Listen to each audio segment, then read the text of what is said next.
Justine Triet, bonjour. Avant peut-être d'entrer dans le détail de vos films, j'avais une question plus générale. En revoyant vos films, je demandais, est-ce que vos personnages féminins sont tous des projections de vous-même? Je pense, en quelque sorte. Alors maintenant, c'est compliqué. Au début, on peut se cacher et dire...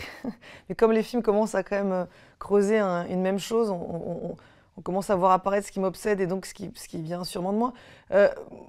Moi, j'aime bien l'idée que oui, en tout cas, j'aime bien l'idée que j'habite ces personnages-là. Enfin, et ces personnes, en fait, parce que c'est des actrices. J'aime bien l'idée que je les habite pendant un temps et que, voilà... Donc oui, évidemment, je pense qu'il y a quelque chose de moi, évidemment. Ouais. Pourquoi le couple, même la difficulté du couple, voire l'impossibilité du couple, est-il un thème aussi central dans votre filmographie? Je ne sais pas si c'est le couple ou le fait de vivre ensemble, en fait. Et effectivement, bon, moi, je raconte quelque chose d'assez, oui, universel, qui est le fait de vivre ensemble. En tout cas, voilà, un couple plus ou moins hétérosexuel, la plupart du temps. Je pense que c'est que j'interroge cette chose comme une chose qui n'est pas si évidente que ça, en vrai. Donc, je pense que c'est quelque chose qui m'apparaît toujours infernal à surmonter, à questionner. Et puis, je pense que cette chose-là est perpétuellement en mouvement et à redéfinir. Donc, c'est une micro-société dans laquelle tout se joue, tout ce qui se passe dans la société, et dont rien de ce qui se produit à l'intérieur ne me semble être simple, acquis, compréhensible. Et La bataille de Solferino, donc c'est un film de 2013, et aujourd'hui, enfin comme tous les films, je dirais, mais il a quand même une valeur de document. C'est à la fois la chronique d'un couple séparé qui se déchire, mais c'est aussi voilà, le jour de l'élection de François Mitterrand, pardon, J'aurais bien le aimé, jour mais... de l'élection de François Hollande, pardon. Donc, quel a été le moteur du film, justement? C'était parler à la fois de l'intime et du Je crois que c'était vraiment... public? Je crois que c'était vraiment de cogner une histoire très intime, voilà, à quelque chose d'extrêmement voilà, actuel dans ce qui se passait dans mon pays cette année-là. Et cet événement me semblait être celui le plus impactant quoi, sur Paris, qu'est-ce qui allait se passer les élections.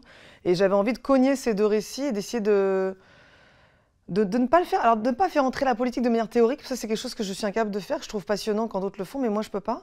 Mais de le faire presque se cogner comme quelque chose comme une espèce de toile de fond. Comment peut-on s'identifier à cette époque-là? Qu'est-ce que c'est que notre époque? Voilà. Et qu'est-ce que c'est que notre époque? Qu'est-ce qu'elle représente vraiment? Vous avez le lapsus de Mitterrand, mais c'est vrai que Mitterrand, moi, c'est vraiment mon enfance, et ça représente quelque chose de très, très impactant dans l'histoire de la France, de la gauche, etc. Nous, on est un peu, voilà, moi, l'année où je fais ça, Hollande... Non, Hollande, pardon, parce que j'ai fait 2 films sur les élections. Oui, c'est la victoire d'Hollande, pardon. J'ai eu un bug parce que j'ai fait aussi Ségolène juste avant. Et c'est vrai que c'est à la fois une victoire et en même temps, il y a quelque chose d'assez voilà, nébuleux, etc. Donc je cartographie ce moment-là, je pense, en toile de fond de mon histoire, de ce que je raconte, qui est une histoire de couple intime assez banale. Et j'ai le désir très, très, par contre, conscient quand je le fais, de vouloir vraiment inscrire mon film dans cette année-là. C'est-à-dire que la première fois que je faisais un long métrage, et je pense que je ne savais pas comment m'investir dans cette ville. Je pense que j'ai toujours eu peur de filmer Paris. Mais je ne suis pas la seule. Plein de gens me disent la même chose. Je crois qu'il n'y a que Nadav Lapid ou Woody Allen qui arrivent à investir Paris d'une autre façon parce qu'ils s'en foutent du côté ville-musée. Ils s'embarrassent pas. Au contraire, ils en jouent énormément. Je pense que les Français, on a un problème avec cette ville parce on est trop. La cinéphilie française nous hante trop. Elle a été trop filmée. Voilà, c'est trop filmé. Le bâtiment haussmannien, c'était un interdit pour moi à filmer, en tout cas, voilà. Nadav Lapid, il s'en fiche complètement. Au contraire, il est ravi de filmer des appartements haussmanniens. Donc on n'est pas du tout dans la même manière Donc je pense que j'étais obsédée par ça et je pense que c'est pour ça que j'ai voulu filmer un événement extraordinaire, en fait, pour transformer ma ville dans quelque chose justement de nouveau, quoi. Je voulais savoir comment vous travaillez, parce que j'ai l'impression qu'il y a beaucoup d'informations que vous amassez pour un film ou pour chaque film qui peut vous servir pour un autre.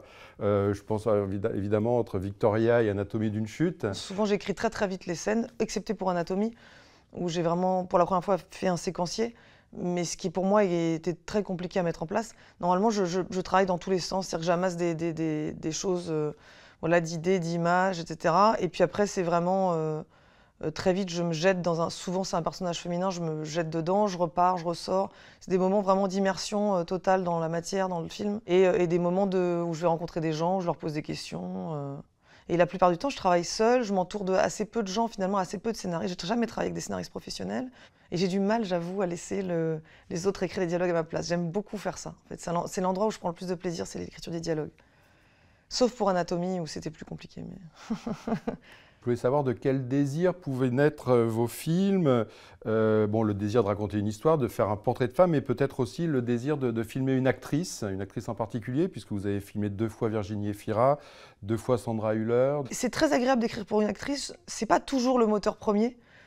J'aime bien l'idée quand même que le film préexiste quand même à juste le désir de filmer une actrice. Mais j'aime bien cette idée-là, parce que voilà. Mais c'est vrai que c'est très pratique, parce que ça permet souvent d'être vraiment dans la voix. Moi, le son est extrêmement important dans mes films, et j'ai besoin de me projeter vraiment dans l'univers sonore. Mes films sont très bavards, et j'ai besoin quand même de sentir un peu le ton. Et c'est vrai que le ton de Sandra Hüller est extrêmement différent de celui de Virginie Efira ou Laetitia Doche. Donc je sens que ces actrices vont quand même colorer le film, s'en emparer à un moment donné.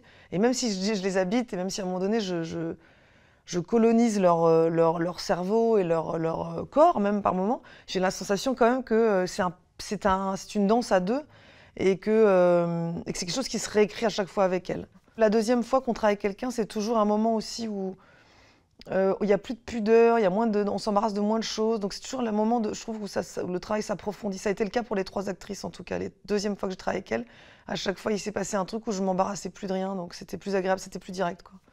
En quoi la parole est-elle si importante, constitutive de vos films? Je pense que la parole, en tout cas dans mon dernier film, et je ne sais pas dans les autres, j'ai du mal à me projeter dans l'ensemble des films que je fais, mais je pense qu'il y a un endroit c'est un endroit pour essayer d'expliquer, de déchiffrer, d'essayer d'amener une forme de lumière, de vérité sur quelque chose qui paraît très opaque ou indéchiffrable. Et c'est un endroit toujours aussi de justification. Enfin, c'est un endroit à la fois d'explication, de justification, et c'est un endroit aussi, en tout cas dans le milieu du judiciaire, de délire, quoi. C'est-à-dire que c'est un endroit, moi c'est ça que je trouve passionnant dans les films de procès et dans ce que j'ai essayé de faire, c'est toujours un endroit où finalement on essaye de trouver, de chercher la vérité échappe à chaque fois. La langue devient l'endroit de réappropriation de nos vies, de description de nos vies, et donc je trouve que c'est quelque chose de passionnant, parce que c'est un endroit où on essaye de se comprendre, en fait, et c'est précisément, je montre souvent dans mes films précisément l'inverse, c'est souvent l'endroit où finalement on ne se comprend pas. Et comment avez-vous élaboré la structure narrative d'Anatomie d'une chute, qui est très inhabituelle à la fois par rapport à un film de procès classique ou une histoire, ou même vos films précédents, c'est-à-dire qu'il y a des retours en arrière qui sont assez inattendus, des évocations de choses qu'on n'a pas vues ou qu'on voit plus tard, qui sont à la fois visuelles et verbales, puisqu'il y a aussi des choses qu'on raconte et puis des choses que vous préférez montrer. Et de toute évidence, ce n'est pas des choses qui sont là uniquement pour aérer un huis clos. Très tôt, quand on a écrit, on savait qu'on voulait, raconter l'histoire d'une femme avec son fils, une confiance très forte, que le film allait abîmer cette confiance, et que ce gamin allait se retrouver à la fin dans une position très particulière, d'avoir sur les épaules la possibilité d'influer en fait sur le verdict de ce procès. Donc ça, c'était une des choses fondamentales. Après, c'est vrai que la nature formelle du film est venue, quand on fait un film comme ça, on s'inscrit. Je sais bien que je m'inscris dans le genre. C'est un genre de film de procès qui est quand même assez classique. Et après, c'est dessiner tranquillement ce que je voulais, notamment que le son est une importance très, très forte dans le film. Mais ça a été un désir très tôt, peut-être aussi pour des raisons très intimes. C'est-à-dire que j'ai toujours eu un goût très fort pour le son. Je pense que déjà, c'est plus universel que juste moi. Je pense que le son a quelque chose de chimique, enfin, comment dire, de matériellement extrêmement, qui ramène quelque chose de très, très, très émotionnel. Et je pense que le manque d'image crée quelque chose qui amène au fantasme. Et que le fantasme du spectateur, ce qui va fantasmer dans le pire comme dans le meilleur, pour moi, est tellement proche de ce qui se passe dans un procès, dans une procédure, que je trouvais ça passionnant. Voilà. Mais j'aurais pu mettre une vidéo, mais je trouvais que la vidéo était beaucoup moins forte. Il y aurait quelque chose de... Déjà, on en saurait plus. Là, ça me permettait de donner une espèce de flou sur qui frappe qui, parce qu'il y a une scène vraiment de violence à la fin. Et évidemment, tout se logeait là-dessus. C'est-à-dire que la scène, je montre qu'une partie de la vision de cette scène, et à la fin, je m'extrais pour laisser le spectateur dans ce doute, de le mettre dans la peau d'un juré. Donc ça, c'était des choses formellement qui sont dessinées assez tôt. Voilà. Je ne sais pas quel est votre rapport à la cinéphilie ou quelles étaient vos références, parce qu'on a parlé évidemment, il y a une grande tradition du film de procès, mais moi j'ai vraiment vu le film comme non pas une rélecture, mais enfin en tout cas un film qui s'inspire beaucoup de Shining de Kubrick. Puisqu'on est dans une maison isolée en plein milieu de la neige, de la montagne, on est dans un couple en crise avec un enfant. On est dans un père écrivain raté, rongé par la culpabilité d'avoir blessé son enfant.